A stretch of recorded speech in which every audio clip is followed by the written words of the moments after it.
my original point was that people think the money is going to resolve the problem, but they're not prepared to do what they have to do in order to make more money. And so fundamentally, there's no one place to start. Just go and figure out, number one, you can be authentic. Okay, we do give you teachers and tools and people like Peter Sage and people like Dr. John DeMartini and everything that'll help you become authentically who you're supposed to be. And number two is find out what's preventing things from flow. But do you know one of the things that prevents things from flow, and it's so evident now, is just complaining. Like, seriously, like I was, you know, I got a lot of friends and acquaintances around me. And recently I've got a lot of people and I look at some of them and I go like, wow, like you really, like you, this amazing person. So to me, everyone is this amazing being, you know, like, and I mean, these are like younger people often. I'm going like, you are truly like you switched on. Like, I wish I had the mind that you had when I was like 30 years old or whatever the case might be, right? Like, that's how I see them. And I think you're so blessed, you're so privileged. But then every day some tragedy happens in their life. You know, every day something's breaking. Every day they're exhausted. Every day there's drama. This is like Peter Sage, other people's drama. It's like we don't even realize that the breaks we have in our lives are not the complex things we haven't dealt with in our past. They're the stupid way we choose to view the world in the present. And when we choose to view the world in the present as challenging and difficult and full of problems, and we don't even get it sometimes. You've got like, how many, I mean, you've had friends that say they're positive, you know, but then all they do is bitch and moan all the time when you speak to them, but they still think they're positive. Like, guys, it's not for us, let's be clear, to tell people off on this. Okay, because number one, we make the same mistake ourselves on a regular basis, but it doesn't help to tell them off. The only thing they're ever going to get right is when they figure it out. In that moment that they're going, oh my God, I've just spent the whole week bitching and moaning about the circumstance. Now, why on earth would it change if all I'm focusing on is the circumstance, you know? And it's their journey, it's their evolution. So how about we just focus on ourselves?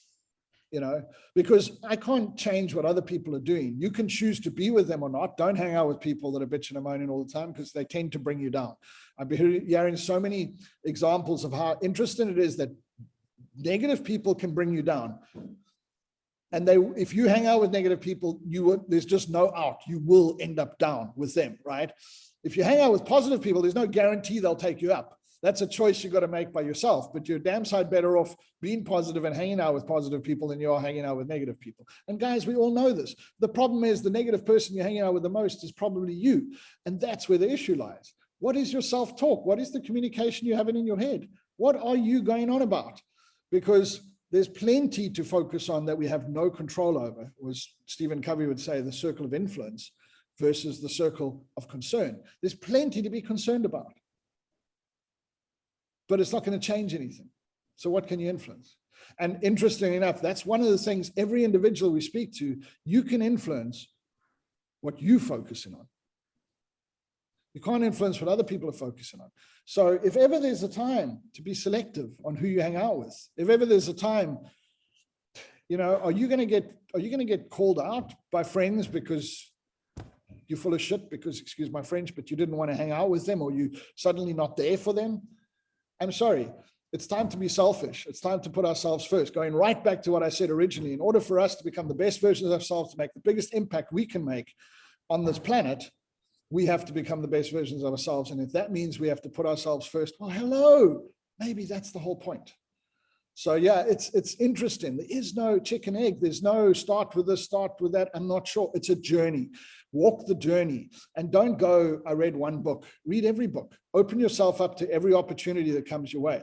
I'm about to go on a retreat that scares the crap out of me. It's with one of our teachers, you know, in Costa Rica, and it's a health retreat. And I know he's nuts.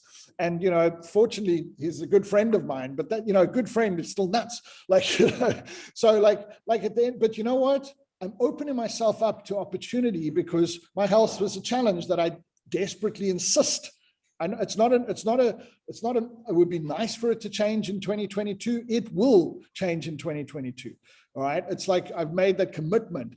And so I'm going to open myself up to opportunities that actually enable me to make shifts, whatever that might be, whether it's scary or not. The truth is, at the end of the day, it's your choice. I can't say that that'll change my life because It's never one particular thing. And it's not only one thing I've committed to multiple things, but it's a journey. And that's the important thing. And, if you wanted to shift your health, you've got to look back 3 months from any point in time and go, I'm a lot healthier now than I was 3 months ago. That's it. And the body's very forgiving like that. You can mess it up for 30 years in a row, but you can turn it around in 3 months. So I think the key thing is, what's your journey? What are you going to do about it? What are you going to open yourself up to? What are you going to stop blocking from becoming a reality in your life? What are you going to go and what identity are you going to go and actually challenge yourself to shift? And judging by your face, from that's not that easy, right? And it's okay. No one said it's easy. It's not like I'm going to change my identity now. Cool. Now I'm happy. I wasn't happy before. It's not that easy. But you can only control what you can control. You can only do what you can do. And that's the only thing that matters.